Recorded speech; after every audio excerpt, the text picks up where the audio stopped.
Donc voilà, juste après ce micro-trottoir, on passe maintenant à l'avis du public sur ce thème d'aujourd'hui, la santé, soit à travers l'alimentation, soit à travers la gestion du sommeil.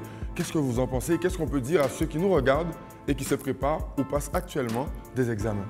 Donc je rouge un petit peu l'avis des différents invités sur le plateau, à savoir que la santé peut être abordée par différents aspects, l'aspect physique, l'aspect mental, et que justement il ne faut pas la négliger. Donc éviter le surmenage, avoir des pauses détente justement. Donc à savoir que moi je pratique beaucoup de sport justement pour évacuer la frustration, comme l'a dit Yanis. Donc j'ai une maxime que j'aime répéter, à savoir qu'un esprit sain dans un corps sain. Donc afin de pouvoir justement appréhender cet examen de manière sereine, plus calme, je vous conseille tous aussi de pratiquer un sport et d'éviter le surmenage et aussi toutes les conduites addictologiques. C'est clair qu'il y aura l'alcool, la drogue, tout ça, mais il y a aussi le phénomène des nouvelles technologies. Donc l'ordinateur, Internet, la PlayStation. Moi-même, des moments, je suis un fan, donc il faut que j'arrive des moments à me contrôler par rapport à la PlayStation, qui n'a jamais joué à PES. Donc voilà quoi. Donc c'est simplement pour témoigner et dire justement à tous ceux qui nous regardent, ménagez-vous et faites attention à votre santé pour votre réussite. Donc on te remercie Roselyne, que je n'ai pas présenté au départ. Donc on va passer maintenant à Cory, je crois aussi, qui voulait rajouter quelque chose juste après Roselyne. Oui, voilà, en fait je pense qu'il y a un terme qui est approprié à l'étudiant, c'est-à-dire s'autodiscipliner. S'autodiscipliner du côté de l'alimentation, c'est-à-dire ne pas manger de manière quantitative, mais surtout qualitative. C'est-à-dire que manger des fruits et légumes, manger des féculents, ne pas manger seulement ce qu'on a tendance à faire quand on ne vit pas chez maman et papa, faire des pâtes, enfin la cuisine rapide. D'accord? Et puis savoir également s'autodiscipliner dans le sens du sommeil. Prendre sur soi et se dire que il y a certaines activités, parfois il faut les mettre de côté pour pouvoir avoir un repos constructif. Donc par exemple, nous vivons dans des régions magnifiques et moi, ce que je fais pour pouvoir me détendre, je vais à la plage. Voilà. Donc on retient le conseil, hein, aller à la plage, c'est bon pour la santé et c'est bon pour l'examen.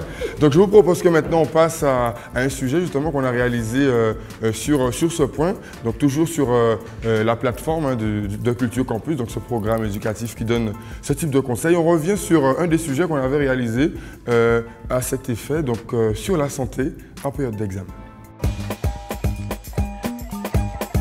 Si on considère que le cerveau c'est une machine, un moteur qui produit de la mémoire, quels sont les éléments essentiels qu'on va trouver au niveau de l'alimentation? Tout d'abord, les acides gras insaturés, hein, qu'on retrouve dans les huiles végétales, notamment comme le colza. C'est un élément important parce qu'il forme la membrane des neurones, c'est-à-dire la cellule nerveuse.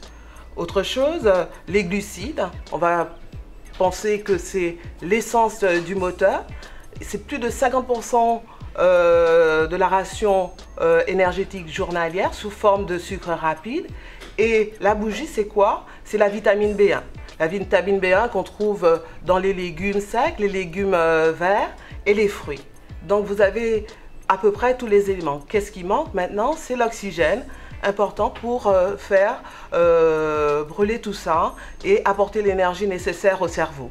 Il ne faut pas oublier que le fer également, c'est un élément important dans le sens que le fer, il est lié à l'oxygène dans le globule rouge et qui va apporter cet oxygène dans tout l'organisme et notamment dans notre moteur, c'est-à-dire le cerveau.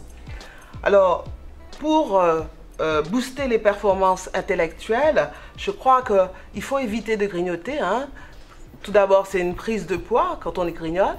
Et facteur d'hypoglycémie, c'est-à-dire une chute du sucre dans l'organisme et on diminue de 30 à 35% ses performances intellectuelles. Alors, les éléments que je voudrais dire à la veille de l'examen, c'est surtout avoir un repas équilibré avec un apport de protéines au déjeuner et au dîner, une portion, soit sous forme de viande, de poisson ou bien des œufs. Au petit déjeuner, la part de protéines par les laitages, accompagné de céréales, parce que dans les céréales, on va trouver notre bougie, c'est-à-dire la vitamine B1, et une hydratation assez complète. Mais il ne faut pas oublier qu'on a aussi un repos psychique. Ce n'est pas le moment de rentrer en conflit avec ses parents, ce n'est pas le moment d'avoir une rupture avec sa petite amie. Donc tous ces éléments permettent au cerveau de se régénérer et d'être prêt à assimiler, c'est-à-dire produire de la mémoire. Au niveau, on va dire conseil, on va dire pratique, je dirais que la règle des 3 tiers à la mode dans le monde du travail est un bon exemple. On va dire 2 tiers de travail, 1 tiers de détente.